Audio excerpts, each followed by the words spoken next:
Anastasia Romanov's survival is whispered in the dark corners of history. A chilling story of a young duchess who slipped through the fingers of death the night her family was brutally executed in 1918.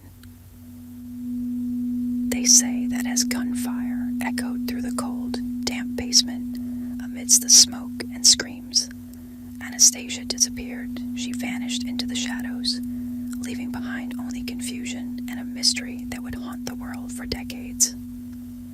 Sightings of a girl, fragile, with piercing blue eyes that seemed to carry the weight of unimaginable horrors, began to surface. She moved like a ghost across Europe, seen in train stations and dark alleys, always fleeing, always hiding.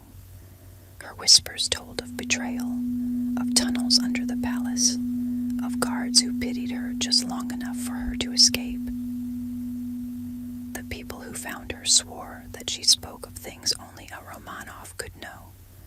Her voice haunted, her eyes empty as if staring into a past too dark to remember. But there was something wrong about those who claimed to be Anastasia. A darkness clung to them, a hint of madness behind their eyes, as though they had brought back something sinister from that night of blood and bullets. People wanted to believe, even as unease grew.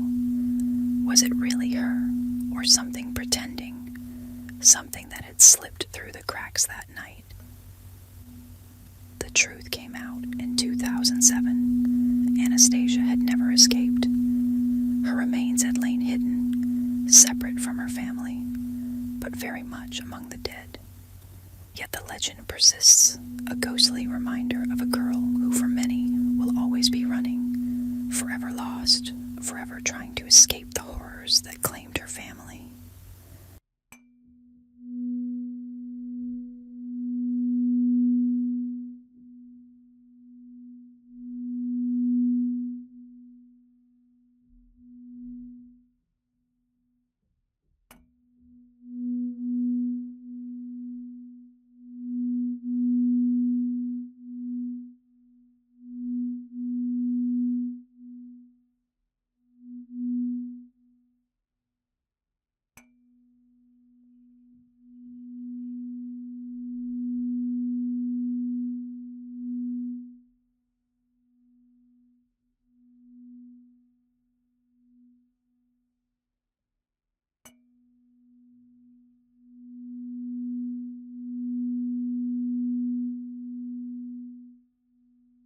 They say it happened on a calm, clear afternoon. An unsuspecting scuba diver plunging into the depths of a peaceful lake, unaware of the nightmare lurking above. As he drifted beneath the surface, an aerial water bomber, a monstrous helicopter carrying a massive bucket, descended over the lake, ready to scoop up gallons of water for the raging wildfire miles away. The diver never saw it coming. In a single moment, his tranquil underwater world turned into a chaotic torrent. The water bomber's bucket plunged down, capturing not only the lake's water, but also the diver, pulling him skyward with a force so brutal he was stripped of breath and bearings. He was yanked into the open air, disoriented, tangled within a swirling mass of water that blinded and suffocated. Some say his screams were drowned out by the chopper's roar. Carried for miles, helpless, he was finally dumped, along with the payload, over the inferno. Firefighters on the ground watched in horror as not just water, but a twisted figure fell from the sky, crashing onto the burning earth. A scuba diver in full gear, limbs contorted in a final futile attempt at escape.